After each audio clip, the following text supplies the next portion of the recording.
힘킬러 오늘을 사는 잠언 하나님의 지혜로 인생을 항해하다.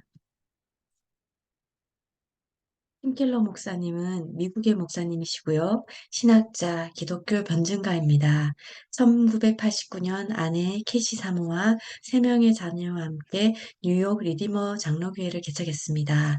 10여 년 동안 48개 도시에 250개의 교회를 개척했습니다. 정말 훌륭한 목사시지요. 현재 존 파이퍼와 함께 가장 영향력 있는 목사로 인정받고 계십니다.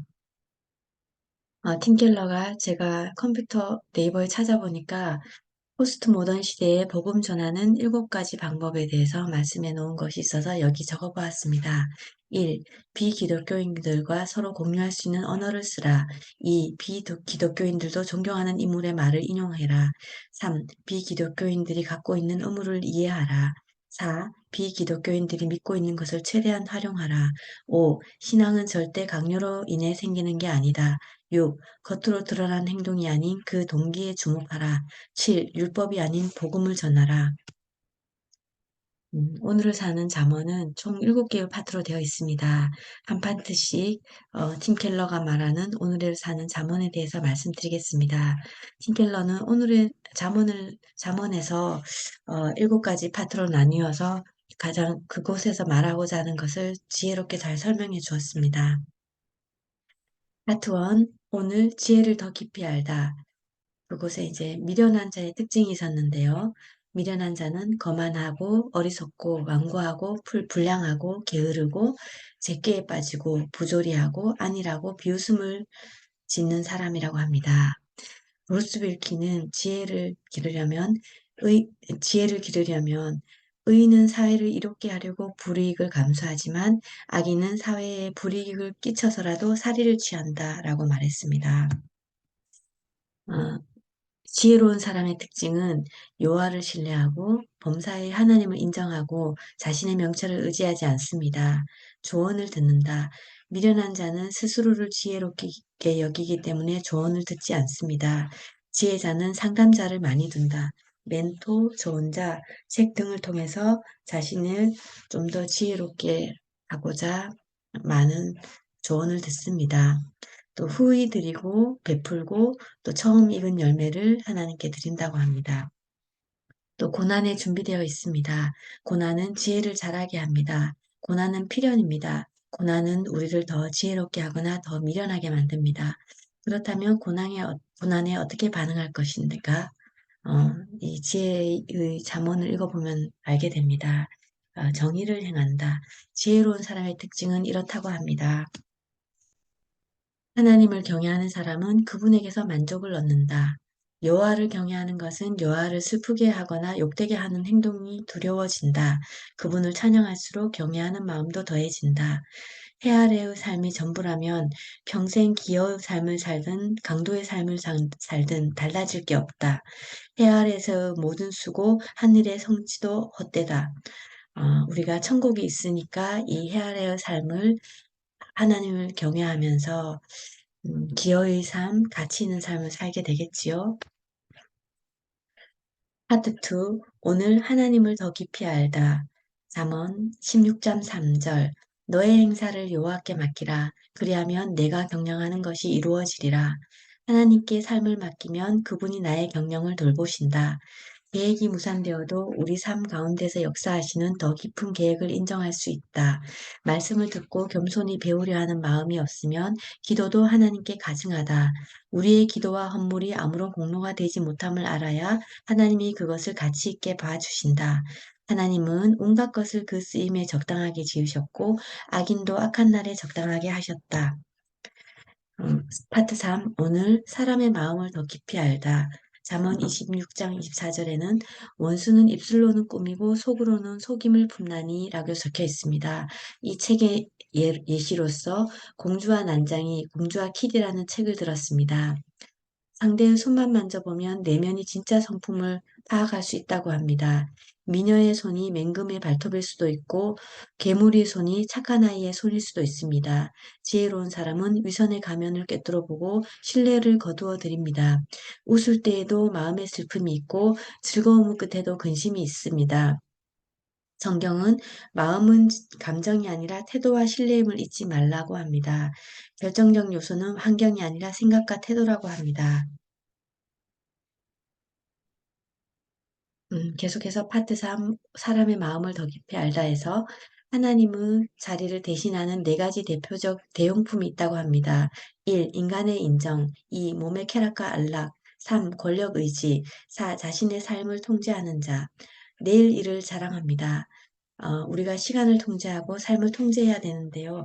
이렇게 더 열심인 자는 하나님께서 그렇게 허락해 주셨음을 잊고 자신이 잘 통제해서 내일 잘 하게 되었다고 성과를 자랑하게 된다고 합니다. 이것을 조심해야 할 것 같습니다. 유혹을 피하는 방법, 방어하는 방법은 1. 마음을 살피라. 그 길에 미혹되지 말라.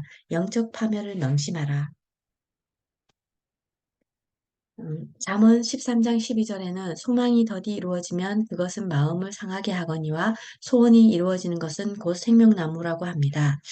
소망이 지체되는 상태는 이 생에서는 결코 온전히 해결될 수 없습니다. 이 사실을 인정하는 게 지혜입니다. 옳고 그름을 규정하는 주체는 인간이 아니라 하나님이십니다. 성경에서 마음은 감정이 아니라 태도와 신뢰임을 잊지 말라. 결정적 요소는 환경이 아니라 생각과 태도다. 라고 적혀 있습니다. 앞에 한번 읽었지요? 음, 여기 오늘 사는 잠언의 7대 제약을 정리해 두었습니다. 1. 분노. 하나님의 분노는 우리를 향한 사랑에서 비롯된다. 2. 시기. 시기하는 자는 훌륭한 대상을 보고 배아파한다. 3. 교만. 스스로 교만하지 않게 여긴다면 당신은 매우 교만한 자다. 4. 식탐. 지혜로운 사람은 감각적 쾌락 대신 정의에서 즐거움을 얻는다. 5. 나태. 게으른 사람은 자신의 몫을 다하지 않으므로 남의 짐을 가중시킨다. 6. 탐욕. 이익을 탐하는 자는 수단으로 목적을 정당화한다.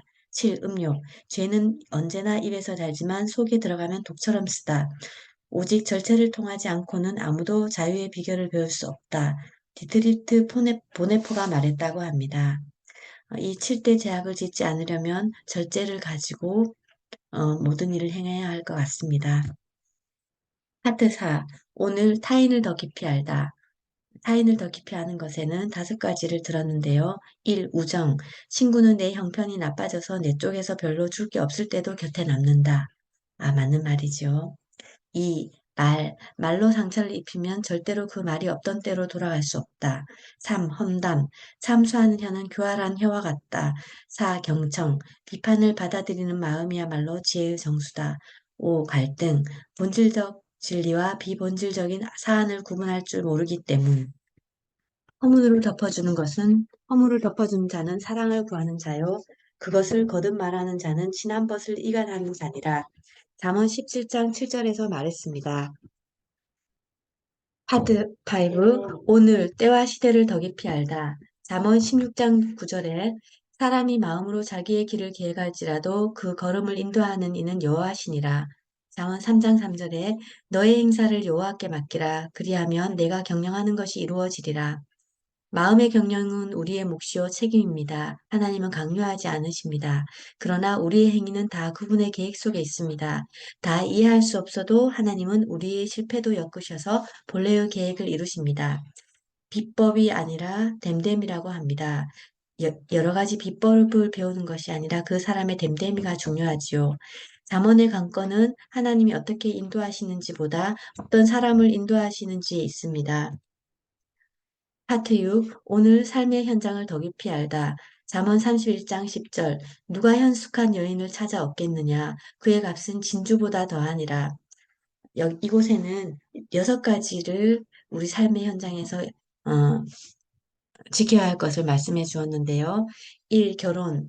부부는 사랑으로 서로 세워주고 진실한 말로 잘못을 고쳐주어야 합니다.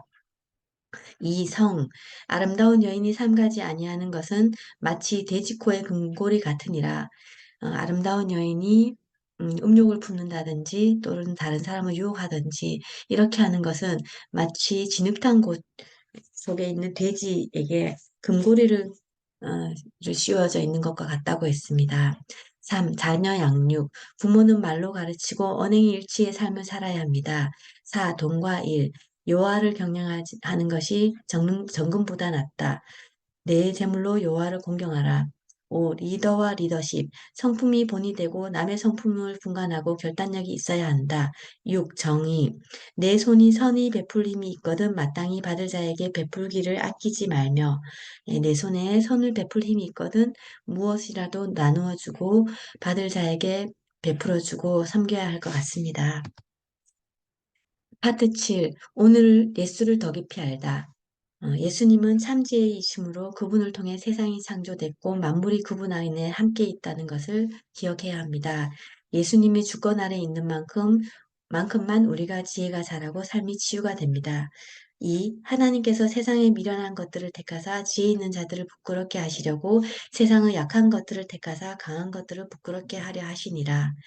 맞습니다. 저처럼 아무것도 못하는 사람이 이렇게 잠언책을 읽으며 하나님의 지혜를 배워가니 정말 감사합니다.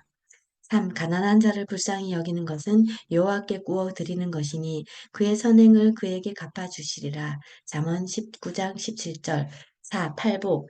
심령이 가난한 자, 애통하는 자, 온유한 자, 지혜로운 자, 긍휼히 여기는 자, 마음이 청결한 자, 의에 줄인 자, 화평케 하는 자가 되자. 이런 자가 된다면 하나님 나라를 더 널리 펼치고 하나님께 영광이 되는 삶에 살게 되는 것 같습니다. 가난한 자를 불쌍히 여기는 것은 여호와께 구워드리는 것이니 그의 선행을 그에게 갚아주시리라. 잠언 19장 17절. 정말 우리가 내 주변의 가난한 자를 돕는 것은 하나님께서 기뻐하시는 일이고 하나님께서 우리의 선행을 봐주시는 것 같습니다. 제가 이 팅켈러 오늘을 사는 잠언에서 한 가지 뽑은 말씀은 잠언 19장 17절입니다. 즉, 내가 이 세상에서 하나님을 아는 지식과 지혜를 더 깊이 알아서 하나님을 더 깊이 알고 지혜를 더 깊이 알고 사람의 마음을 더 깊이 알고 타인을 더 깊이 알고 때와 시대를 더 깊이 알고 삶의 현장을 더 깊이 알고 또 예수님을 더 깊이 알아서 결국 내가 세상에 행해야 하는 것은 내 주변의 가난한 자 또는 어려운 자를 돕는 것이라 생각해서 이 구절을 뽑았습니다. 가난한 자를 불쌍히 여기는 것은 여호와께 구워드리는 것이니 그의 선행을 그에게 갚아주시리라. 음, 우리가 선한 마음을 품고 가난한 자를 돕는다면 하나님께서 우리에게 복을 주시리라 믿습니다. 비록 주시지 아니하실지라도 우리의 마음이 기쁠 것입니다. 잠언 19장 17절 말씀으로 팀킬로 오늘을 사는 잠언을 마무리하겠습니다. 감사합니다.